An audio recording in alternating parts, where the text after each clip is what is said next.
ఇదే గుర్తింపు ఆ 40 ఏళ్ళు వచ్చినప్పుడు అంటే ఏదైతే భీమిలి కబడ్డీ జట్టుతో వచ్చినప్పుడు అదే స్థాయిలో అదే కంటిన్యూ అయ్యుంటే అప్పుడే ఇంకా బిజీ ఆర్టిస్ట్ అయ్యేవారేమో అన్న ఎప్పుడో ఒక చిన్నపాటి వెలితి ఎప్పుడు అనిపించలేదా మీకు? అస్సలు లేదు ధీరజ్ గారు. ఎందుకంటే నా రమణ మహర్షి, అరుణాచల రమణ మహర్షి జరగవలసింది జరిగియే తీరును. ఓకే. ఎవరెంత అడ్డుకున్నను ఆగదు. జరగకూడనిది జరగనే జరగదు. ఎవరెంత ప్రయత్నించినను జరగదు. ఇది సత్యము. హ్మ్. కనుక ఊరక ఉండుటయే ఉత్తమము.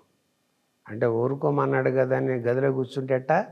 ధీరజ్ గారేమో ఇంటర్వ్యూ ఉందండి శంకర్ గారు, మేము మైసప్ చూసాం, అసలు అది ఇది ఆ బాంబులు గీంబులు ఆ గొడవ అసలు ఇక వేరే లెవెల్లో ఉంది, మేము ఆనందపడ్డాం, మీరేమో అరుణాచలంలో ఉండిపోయారండి, మా కిరణ్ గారు దేవగట్ట గారు వీళ్ళందరూ చెప్తున్నారు అది ఇది అని చెప్పేసి మీరు రావాలన్నట్టుగా అడిగితే మరి ఇంకేంటి నాన్న.